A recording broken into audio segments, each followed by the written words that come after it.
सभी भक्तों को मेरा प्रणाम। जय श्री राधे कृष्ण, जय माता रानी। आज हम अष्टावक्र गीता का 16वां प्रकरण का हिंदी में वाचन करेंगे, जिसमें बताया है कि स्वरूप स्थिति में सुख शांति।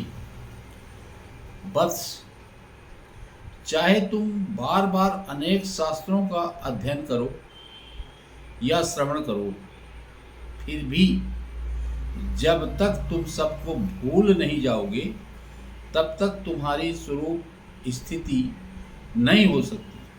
विवेकी, तुम भोग करो, कर्म करो या समाधि लगाओ, तुम्हें परम सुख शांति का अनुभव तो तभी होगा जब तुम्हारे चित्त से सभी आशाएं सर्वथा मिट जाएंगी। कर्म प्रयत्न से ही सब दुखी हैं, परंतु इस बात को कोई समझता ही नहीं है। शुद्धांतःकरण पुरुष केवल इसी उपदेश से परम सुख शांति की प्राप्ति करते हैं। जो महापुरुष आँख खोलने और मूंदने में भी खेद का अनुभव करता है, उसी आलसी शिरोमणि को सुख है और किसी को नहीं। जब यह किया और यह नहीं किया, इन द्वंद्वों से मन मुक्त हो जाता है, तब वह धर्म, अर्थ, काम और मोक्ष, इन चारों पुरुषार्थों से निरपेक्ष हो जाता है। विरक्त पुरुष विषय में द्वेष करता है और रागी पुरुष विषयों के लिए मचलता रहता है, परंतु जो ग्रहण और त्याग के भाव से रहित है, वह तो न विरक्त है और न रागी है। त्याज्य और ग्राह्य का भेद संसार रूप वृक्ष का अंकुर है। जब तक अविवेक जन्य स्पृहा जीवित रहती है, तभी तक इसका अस्तित्व रहता है। प्रवृत्ति में राग हो जाता है और निवृत्ति में द्वेष हो जाता है, परंतु विवेकी पुरुष तो बालक के समान निर्द्वंद होकर यूं ही प्रवृत्ति निवृत्ति में समान रहता है। रागी पुरुष दुख से छूटने की इच्छा से संसार का त्याग करना चाहता है, परंतु वीतराग पुरुष दुख रहित होने के कारण संसार में भी खेद का अनुभव नहीं करता। जिसको अपनी मुक्ति का भी अभिमान है और शरीर में भी ममता है, वह ना तो योगी है न ज्ञानी, केवल दुख का ही वह हकदार है। चाहे तुम्हें शिव जी, भगवान विष्णु अथवा ब्रह्मा ही उपदेश क्यों न करें, फिर भी सबका विस्मरण हुए बिना तुम्हारी स्वरूप स्थिति नहीं हो सकती। अष्टावक्र गीता का 17वां प्रकरण जीवन मुक्त महापुरुष के लक्षण। जो अपने आप में तृप्त है, जिसकी इंद्रियां पवित्र हैं और जो हमेशा अपने एकाकीपने में ही रखता है, उसने ज्ञान का तथा योगाभ्यास का फल प्राप्त कर लिया। बड़े आश्चर्य की बात है कि तत्वज्ञ पुरुष इस जगत में कभी खेद का अनुभव नहीं करता, क्योंकि उस एक के ही द्वारा यह समस्त ब्रह्मांड मंडल परिपूर्ण हो रहा है। आत्माराम पुरुष को दृश्य जगत के कोई भी विषय कभी हर्षित करने में समर्थ नहीं है। ठीक वैसे ही जैसे मीठी मीठी शल्य की लता के पत्तों से तृप्त हाथी को नीम के कड़वे पत्ते। जो महापुरुष भोगों का भोग समाप्त हो जाने पर उनकी वासना से युक्त नहीं रहता और भोगों के न मिलने पर उनकी आकांक्षा नहीं करता, ऐसे महापुरुष संसार में दुर्लभ हैं। इस जगत में भोग के इच्छुक और मुमुक्षु दोनों ही मिलते हैं, परंतु ऐसा महापुरुष जो भोग और मोक्ष दोनों नहीं चाहता हो, कोई बिरला ही होता है। किसी भी उदार चित्त तत्वज्ञानी पुरुष को धर्म, अर्थ, काम, मोक्ष रूप पुरुषार्थों तथा जीवन मरण में हेयोपादेय बुद्धि नहीं होती। न विश्व के विलय की इच्छा है और न तो इसकी स्थिति से कोई द्वेष है। इसलिए कृत पुरुष जैसे जीवन निर्वाह हो वैसे ही यथा प्राप्त में मौज से रहते हैं। इस ज्ञान से मैं कृतार्थ हूँ ऐसा निश्चय होते ही बुद्धि वृत्तियाँ क्षीण हो जाती हैं। इसलिए कृतार्थ पुरुष नेत्र से दर्शन, श्रोत से श्रवण, त्वचा से स्पर्श, नासिका से घ्राण और रसना से रस ग्रहण करता हुआ भी मस्ती से रहता है। जिसके लिए संसार सागर सूख गया है उसकी दृष्टि शून्य रहती है, चेष्टाएं व्यर्थ हैं अथवा इंद्रियां विकल हैं। इन बातों में न तो उसे स्पृहा है न तो विरक्ति। बड़े आश्चर्य की बात है कि मुक्त चित्त पुरुष की कुछ विलक्षण ही अनिवर्चनीय सी दशा होती है। वह न जागता है न सोता है, न आंखें खोलता है न मीचता है। मुक्त पुरुष सर्वत्र स्वच्छ स्वस्थ रहता है। सर्वत्र उसका हृदय निर्मल रहता है। लेस मात्र भी वासना उसका स्पर्श नहीं कर सकती। वह सर्वत्र एक सा शोभायमान होता है। जीवन मुक्त महापुरुष देखते, सुनते, छूते, सूंघते, भोगते, पकड़ते, बोलते और चलते हुए भी इच्छा एवं अनिच्छा से मुक्ति रहता है। वास्तव में वह मुक्ति है। मुक्त पुरुष को किसी भी अनात्मा के समान प्रतीयमान वस्तु में रस नहीं है।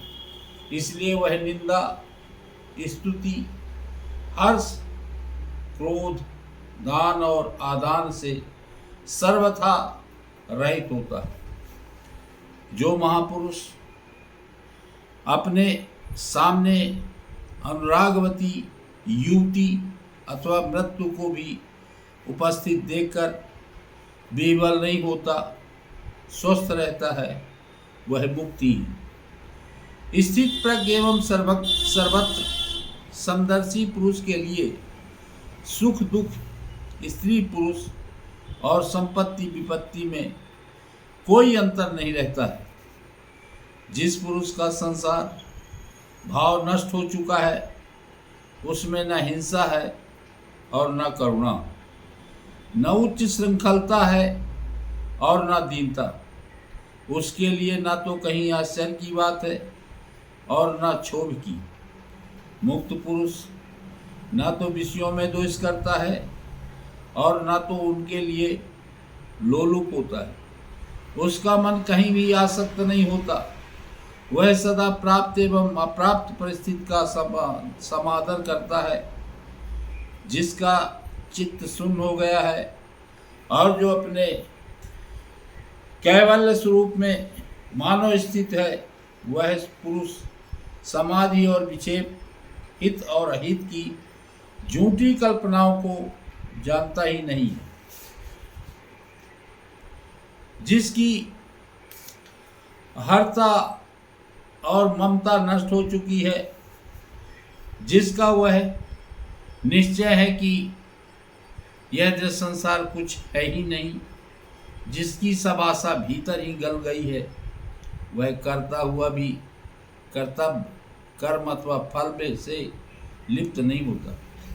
जिसका मन सत्ता शून्य हो चुका है, वह किसी ऐसी अनिवर्चनीय अवस्था में स्थित हो जाता है कि ना तो उसे मन की प्रकाश, मोह अथवा स्वप्नावस्था कह सकते हैं और ना तो जड़ अवस्था ही कह सकते हैं।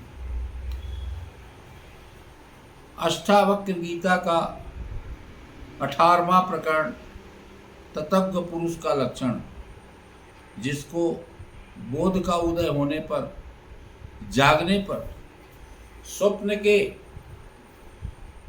समान भ्रम की निवृत्ति हो जाती है, उस एकमात्र सुख स्वरूप शांत प्रकाश को नमस्कार है।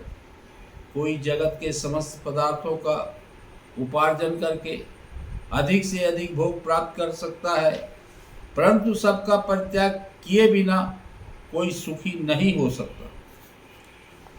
जिसका चित्त यह कर्तव्य है, यह अकर्तव्य है इत्यादि दुखों की तीव्र ज्वाला से झुलस रहा है, उसे भला कर्म त्याग रूप शांति की पीयूष धारा का सेवन किए बिना सुख की प्राप्ति कैसे हो सकती है। यह संसार केवल भावना है, परमार्थतः कुछ नहीं।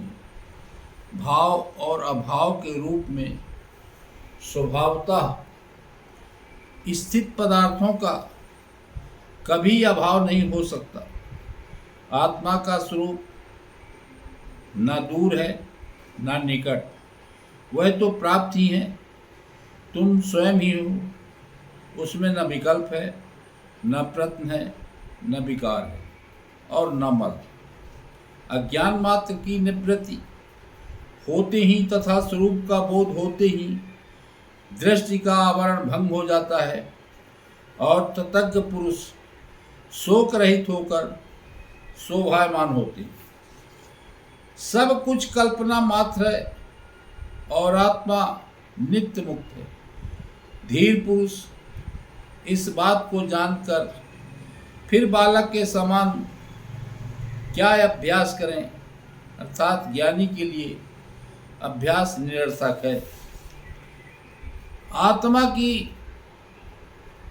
ब्रह्मा है और भाव अभाव कल्पित है, ऐसा निश्चय होते ही निष्काम ज्ञानी फिर क्या जाने, क्या कहें, क्या करें, सब आत्मा ही है।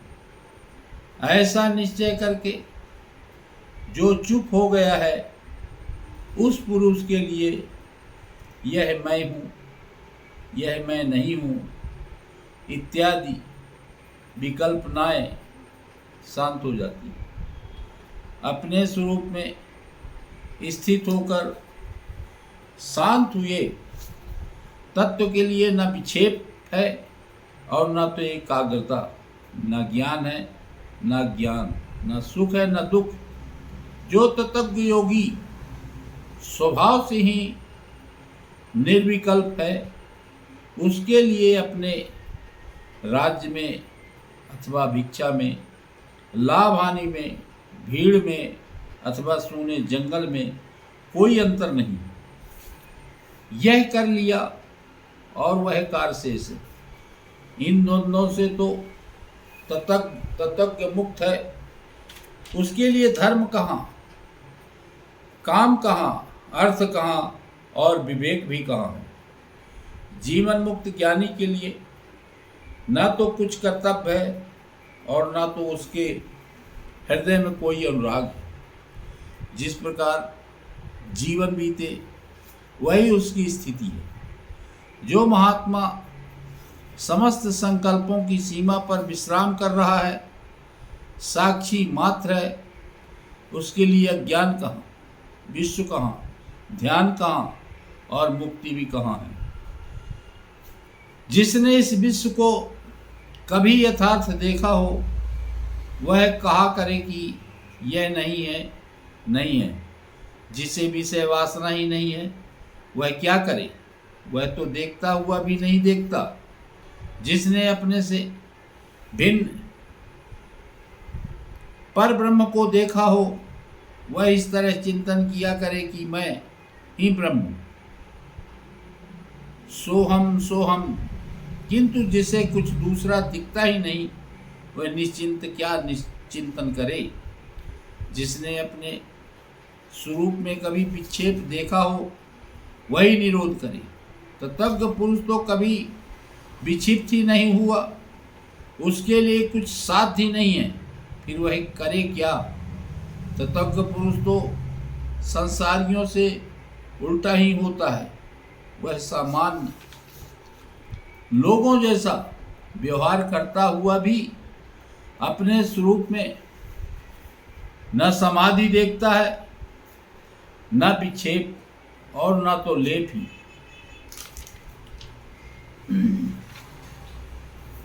तत्ज्ञ पुरुष भाव और अभाव से रहित, तृप्त एवं वासना रहित होता है। लोक दृष्टि से सीधा उल्टा बहुत कुछ करते रहने पर भी वस्तुतः वह कुछ नहीं करता। तत्ज्ञ पुरुष का प्रवृत्ति अथवा निवृत्ति से दुराग्रह नहीं होता है। जब जो सामने आ जाता है तब उसे करके वह मौज से रहता है। ज्ञानी पुरुष वासना, आलंबन, परतंत्रता आदि के बंधनों से सर्वथा मुक्त होता है। प्रारब्ध रूपी वायु के वेग से उसका शरीर उसी प्रकार गतिशील रहता है जैसे वायु वेग से सूखा पत्ता। संसार मुक्त पुरुष को न कभी कहीं हर्ष होता है और न विषाद। उसका मन सर्वदा शीतल रहता है और वह सदेह होने पर भी विदेह के समान शोभायमान होता है। जिसका अंतःकरण शीतल एवं स्वच्छ है, जो आत्माराम है, उस धीर पुरुष की ना तो किसी वस्तु के त्याग की इच्छा होती है और न तो कभी कुछ पाने की आशा। जिस धीर का चित्त स्वभाव से ही शून्य निर्विषय है वह साधारण पुरुष के समान प्रारब्धवश बहुत से काम करता रहता है, परंतु ना उसे मान होता है और ना तो अपमान ही। यह कर्म शरीर ने किया है, मैंने नहीं, मैं तो शुद्ध हूँ, स्वरूप हूँ, इस प्रकार जिसने निश्चय कर लिया है वह कर्म करता हुआ भी नहीं करता। सुखी एवं श्री मान जीवन युक्त पुरुष असत्यवादी विषयी के समान काम करता है, परंतु विषयी नहीं होता।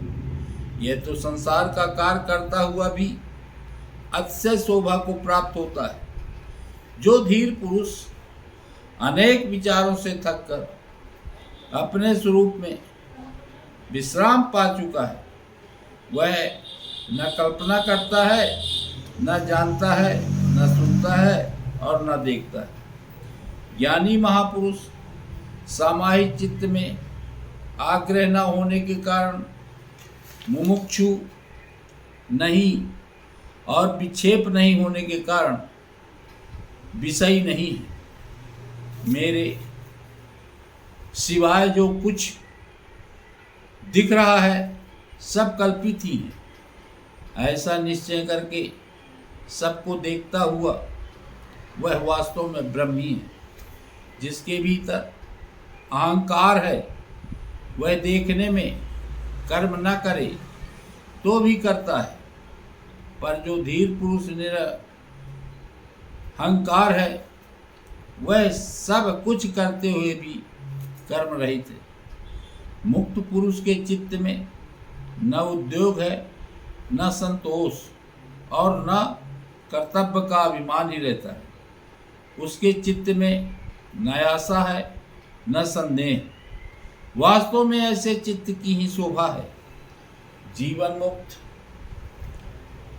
का चित्त ध्यान से विरत होने के लिए और व्यवहार करने के लिए प्रवृत्त नहीं होता है, किंतु निमित्त शून्य होने पर भी वह ध्यान से विरत भी होता है और व्यवहार भी करता है। बुद्धि शून्य पुरुष यथार्थ तत्व का वर्णन सुनकर और अधिक मूढ़ता, संशय, विपर को प्राप्त होता है अथवा संकुचित हो जाता है।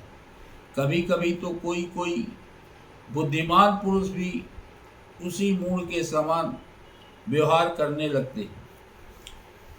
मूढ़ पुरुष बार बार एकाग्रता तथा निरोध का अभ्यास करते रहते हैं। धीर पुरुष सुषुप्त के समान अपने स्वरूप में स्थित रहते हुए कुछ भी कर्तव्य रूप से नहीं देखते। मूढ़ पुरुष प्रत्न से अथवा प्रत्न त्याग से शांति नहीं प्राप्त करता। प्रज्ञावान पुरुष तत्व के निश्चय मात्र से शांति प्राप्त कर लेता है। आत्मा के संबंध में जो लोग अभ्यास में लग रहे हैं वे अपने शुद्ध बुद्ध प्रिय पूर्ण निष्प्रपंच और निरामय ब्रह्म स्वरूप को बिल्कुल ही नहीं जानते हैं। अज्ञानी मनुष्य कर्म रूप अभ्यास के द्वारा मुक्ति नहीं पा सकता और ज्ञानी कर्म रहित होने पर भी केवल ज्ञान से मुक्ति प्राप्त कर लेता है। अज्ञानी को ब्रह्म साक्षात्कार नहीं हो सकता, क्योंकि वह ब्रह्म होना चाहता है। इच्छा मात्र ही ब्रह्मत्व में प्रतिबंधक है। ज्ञानी पुरुष इच्छा न करने पर भी परम ब्रह्म बोध स्वरूप रहता है। अज्ञानी निराधार आग्रहों में पड़कर संसार का पोषण करते रहते हैं। ज्ञानियों ने समस्त अनर्थों की जड़ संसार सत्ता का ही सर्वथा उच्छेद कर दिया है। अज्ञानी को शांति नहीं मिल सकती, क्योंकि वह शांत होने की इच्छा से युक्त है। इच्छा ही अशांति है। ज्ञानी पुरुष तत्व का दृढ़ निश्चय करके सर्वदा शांत चित्त ही रहता है। अज्ञानी को आत्म साक्षात्कार कैसे हो सकता है, जबकि वह दृश्य पदार्थों का आलम्बन स्वीकार करता है। ज्ञानी पुरुष वे हैं जो उन दृश्य पदार्थों को देखते ही नहीं और अपने अविनाशी स्वरूप को ही देखते हैं। जो आग्रह करता है उस मूर्ख का चित्त निरुद्ध कहाँ है। स्थित प्रज्ञ आत्माराम का चित्त तो सर्वदा स्वाभाविक ही निरुद्ध रहता है। कोई पदार्थ सत्ता की भावना करता है और कोई पदार्थों की असत्ता की भावना करता है। ज्ञानी पुरुष तो भाव अभाव दोनों की भावना छोड़कर यूं ही निश्चिंत मस्त रहता है। बुद्धिहीन पुरुष अज्ञानवश अपने शुद्ध अद्वितीय स्वरूप का ज्ञान तो प्राप्त करते नहीं, भावना करते। उन्हें जीवन पर्यंत शांति नहीं मिलती। मुमुक्षु पुरुष की बुद्धि कुछ न कुछ आलम्बन ग्रहण किए बिना नहीं रहती। मुक्त पुरुष की बुद्धि तो सर्वथा निष्काम और निरालंब ही रहती है। अज्ञानी पुरुष विषय रूपी मतवाले हाथियों को देखकर भयभीत हो जाते हैं और शरण के लिए तुरंत निरोध और एकाग्रता की सिद्धि हेतु झटपट चित्त की गुफा में घुस जाते हैं। वासनाहीन ज्ञानी सिंह है, उसे देखकर विषय के मतवाले हाथी चुपचाप भाग जाते हैं। उनकी एक नहीं चलती, उल्टे वे तरह तरह से खुशामद करके सेवा करते हैं।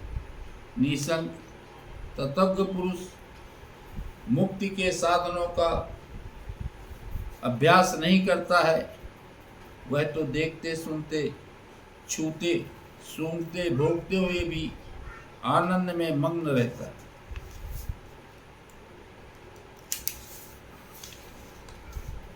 शुद्ध बुद्धि पुरुष वस्तु तत्व का श्रवण करने मात्र से आकुलता रहित हो जाता है।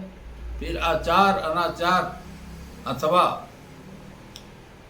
उदासीनता पर उसकी दृष्टि नहीं जाती। स्वभावस्थ ज्ञानी शुभ हो जाए चाहे अशुभ, जो जब करने के लिए सामने आ जाता है तब वह उसे सरलता से कर डालता है। उसकी चेष्टा बच्चे के समान होती है। स्वतंत्रता से ही सुख की प्राप्ति होती है, स्वतंत्रता से ही पर तत्व की उपलब्धि होती है, स्वतंत्रता से ही परम शांति की प्राप्ति होती है, स्वतंत्रता से ही परम पद मिलता है। जब जिज्ञासु पुरुष अपने आप को अकर्ता और भोक्ता निश्चय कर लेता है, तब चित्त की समस्त वृत्तियां क्षीण हो ही जाती हैं। स्थित प्रज्ञ पुरुष की स्वाभाविक स्थिति उच्च श्रृंखल होने पर भी श्रेष्ठ है। अज्ञानी पुरुष की, जिसके चित्त में अनेक इच्छाएं भरी हैं, बनावटी शांति सुशोभित नहीं होती। स्थित प्रज्ञ पुरुष महान भोगों में विलास करते हैं और पर्वतों की गहन गुफाओं में भी प्रवेश करते हैं, किंतु वे कल्पना बंधन एवं बुद्धि वृत्तियों से मुक्त होते हैं। स्थित प्रज्ञ पुरुष श्रोत्रिय देवता तीर्थ स्त्री राजा और प्रिय को देखकर उनका सत्कार करता है, परंतु उसके हृदय में कोई वासना नहीं होती। सेवक पुत्र स्त्री दौहित्र और सगोत्र के द्वारा हंसी उड़ाए जाने पर, धिक्कार देने पर भी तत्ज्ञ पुरुष के चित्त में तनिक भी विकार नहीं होता। लोगों की दृष्टि से प्रसन्न देखने पर भी वह प्रसन्न नहीं होता और खिन्न दिखने पर भी खिन्न नहीं होता। उसकी उन आश्चर्यकारी दशाओं को वैसे लोग ही जानते हैं। कर्तव्य बुद्धि का नाम ही संसार है। विद्वान लोग उस कर्तव्यता को ही नहीं देखते, क्योंकि वे शून्याकार, निराकार, निर्विकार एवं निरामय होते हैं। अज्ञानी पुरुष कुछ न करता तो तब भी क्षोभवश सर्वत्र व्यग्र ही रहता है। स्थित प्रज्ञ कुशल पुरुष बहुत से काम करता हुआ भी शांत रहता है। स्थित प्रज्ञ पुरुष व्यवहार में भी सुख से बैठता है, सुख से सोता है, सुख से आता जाता है, सुख से बोलता है और सुख से खाता भी। जो महाहृत के समान अक्षुब्ध है और स्वभाव से ही जिसकी व्यवहार करते रहने पर भी साधारण लोगों के समान पीड़ा नहीं होती, वह दुख रहित ज्ञानी शोभायमान होता है। मूढ़ की निवृत्ति भी प्रवृत्ति जैसी ही हो जाती है। स्थित प्रज्ञ की प्रवृत्ति भी निवृत्ति का फल देती है। अज्ञानी पुरुष प्रायः ग्रह द्रव्यादि पदार्थों से वैराग्य करता दिखता है, परंतु जिसका देहाभिमान नष्ट हो चुका है, उसके लिए कहाँ राग कहाँ विराग। अज्ञानी की दृष्टि सर्वथा भाव या अभाव में लगी रहती है। तत्ज्ञ पुरुष की दृष्टि तो दृश्य को देखते रहने पर भी अदृष्टहीन, जो तत्ज्ञ सभी कामों में बालक के समान निष्काम व्यवहार करता है, वह शुद्ध है। कर्म करने पर भी वह लिप्त नहीं होता। वह आत्मा ज्ञानी धन है, जो समस्त स्थितियों में सम रहता है। देखते सुनते छूते सूंघते खाते पीते भी उसका मानस तृष्णा रहित होता है। स्थित प्रज्ञ पुरुष सर्वथा आकाश के समान निर्विकल्प रहता है। उसकी दृष्टि में संसार कहाँ और उसका भान कहाँ, उसके लिए साध्य क्या और साधन क्या। जिस तत्ज्ञ पुरुष को अपने अखंड स्वरूप में सर्वदा स्वाभाविक समाधि रहती है, जिसका लौकिक पारलौकिक कोई स्वार्थ नहीं है, जो पूर्ण स्वानंद घन है, वास्तव में वही विजयी है।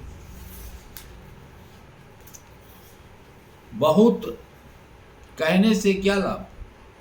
तत्ज्ञ महापुरुष भोग और मोक्ष दोनों के प्रति आकांक्षा रहित होता है और सदा सर्वत्र राग रहित होता है।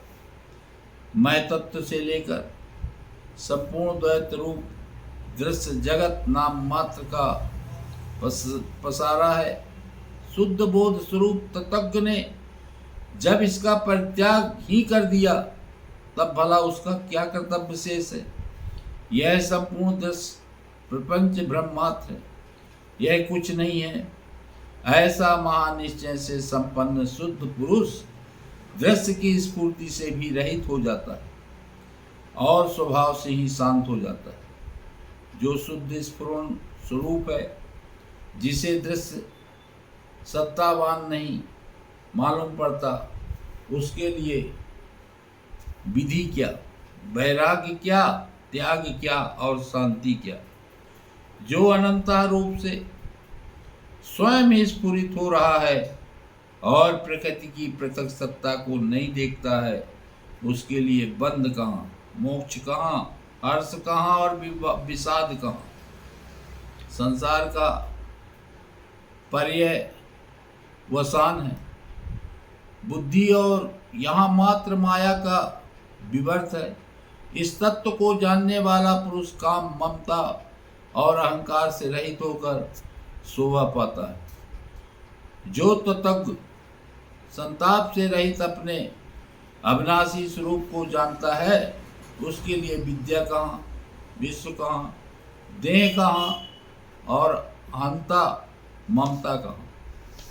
अज्ञानी पुरुष यदि निरोधादि अभ्यासों को छोड़ देता है, तो वह दूसरे ही क्षण बड़े बड़े मनोरथ और प्रलाप करने लगता है। अज्ञानी ब्रह्म और आत्मा के एकता रूप तत्व का श्रवण करके भी अपनी मूर्खता का परित्याग नहीं करता। वह बाहर तो प्रश्न से कुछ क्षण के लिए निसंकल्प ही हो जाता है, परंतु उसके भीतर विषयों की लालसा का बीज बना ही रहता है। आत्मज्ञान से जिसकी कर्म वासना गल गई है, वह लोक दृष्टि से कर्म करता रहे तो भी उसके कुछ करने अथवा कहने के लिए कोई अवसर नहीं मिलता। वास्तव में वह अकर्ता और अवक्ता ही है। जो स्थित प्रज्ञ सर्वदा निर्विकार अतएव निरंतक है, उसके लिए अज्ञान कहाँ, ज्ञान कहाँ और त्याग कहाँ। उसके लिए किसी का अस्तित्व नहीं रहता। तत्ज्ञ को धैर्य कहाँ, विवेक कहाँ और निर्भयता भी कहाँ। उसका स्वभाव अनिर्वचनीय होता है। वास्तव में तो वह स्वभाव रहित होता है। स्थित प्रज्ञ पुरुषों के लिए न स्वर्ग है न नरक और जीवन मुक्ति। इस संबंध में बहुत कहने से क्या लाभ। वस्तु तत्व के साक्षात्कार की दृष्टि से कुछ नहीं है। स्थित प्रज्ञ का चित्त ऐसा शीतल रहता है मानो उसमें अमृत ही भर रहा हो। न वह लाभ की अभिलाषा करता है और न हानि का शोक। स्थित प्रज्ञ पुरुष न संत की स्तुति करता है न दुष्ट की निंदा। वह दुख एवं सुख में सम रहता है, अपने आप में तृप्त रहता है और वह अपने लिए कुछ कर्तव्य नहीं देखता। स्थित प्रज्ञ न संसार से द्वेष करता है और न तो आत्म दर्शन ही करना चाहता है। वह हर्ष एवं रोष से रहित होता है। वह सामान्य रूप से न तो मृत है न जीवित। जो पुत्र स्त्री आदि के प्रति स्नेह रहित है, विषयों के प्रति निष्काम है और अपने शरीर के लिए भी निश्चिंत है, जिसे किसी वस्तु की आशा नहीं है, ऐसा वह ज्ञानी शोभायमान होता है। जहाँ सूर्यास्त हुआ वहाँ सो गया, जहाँ मौज हुई वहीं विचर गया, जो सामने आया वैसा व्यवहार कर लिया। इस प्रकार स्थित प्रज्ञ सर्वत्र संतुष्ट होता है। जो अपने स्वतः सिद्ध स्वरूप की भूमि में विश्राम करके समस्त प्रपंच का बाध कर चुका है, उस स्थित प्रज्ञ महात्मा को शरीर नष्ट हो जाए अथवा बना रहे ऐसी चिंता नहीं होती। ज्ञानी पुरुष अकिंचन, स्वेच्छाचारी, निर्द्वंद और संदेह रहित होता है। वह किसी भी पदार्थ में आसक्त नहीं होता। वह तो केवल आनंद में विहार करता है। स्थित प्रज्ञ की हृदय ग्रंथि खुल जाती है। रजोगुण तमोगुण धुल जाते हैं। वह मिट्टी के ढेले, पत्थर और सोने को समदृष्टि से देखता है। उसको कहीं ममता नहीं होती। वास्तव में वही शोभा पाता है जो प्रपंच की किसी वस्तु पर ध्यान नहीं देता। जो आत्मतृप्त है उसके हृदय में तनिक भी वासना नहीं होती। ऐसे मुक्त आत्मा की बराबरी किसके साथ की जा सकती है। वासनाहीन स्थित प्रज्ञ पुरुष के अतिरिक्त ऐसा और कौन है जो जानता हुआ भी ना जाने, देखता हुआ भी ना देखे और बोलता हुआ भी ना बोले। राजा हो चाहे रंक, जो निष्काम है वही शोभा पाता है। जिसकी दृष्टि पदार्थों में शुभ और अशुभ बुद्धि समाप्त हो गई है, वही निष्काम तत्वज्ञ निष्कपट, सरल और कृतकृत होता है। उसके लिए स्वच्छंदता कहाँ, संकोच कहाँ और तत्व निश्चय भी कहाँ। जो अपने स्वरूप में विश्राम करके तृप्त है, किसी वस्तु की आशा नहीं रखता, आरती रहित है, वह अपने अंतःकरण में जिस आनंद का अनुभव करता है वह कैसे किसको बतलाया जाए। स्थित प्रज्ञ पुरुष पद पद पर तृप्त रहता है। वह सोकर भी नहीं सोता, वह स्वप्न देखकर भी नहीं देखता और वह जागृत अवस्था में रहने पर भी वस्तुतः नहीं जागता। तत्वज्ञ संचित होने पर भी निश्चिंत होता है। इंद्रियवान होने पर भी निरिंद्रिय है। बुद्धिमान होने पर भी बुद्धिहीन है और साहंकार होने पर भी निरहंकार रहता है। तत्वज्ञ ना सुखी होता है न दुखी, ना विरक्त होता है न अनुरक्त। वह ना मुमुक्षु है न मुक्त, न कुछ है न कुछ नहीं।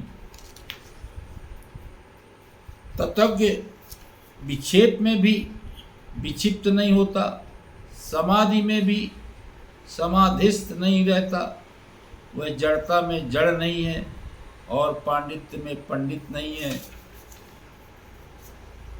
तत्वज्ञ समस्त स्थितियों में स्वरूप स्थित रहता है। कृतकृत होने के कारण परम शांत होता है, सर्वत्र सम रहता है।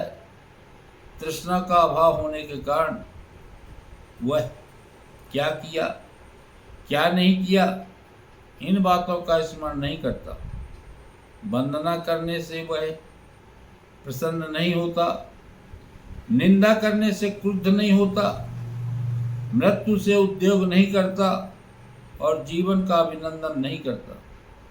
शांत चित्त तत्वज्ञ न तो जन समूह की ओर दौड़ता है और न जंगल की ओर। जहाँ जिस स्थिति में वह होता है वह समचित्त ही रहता है।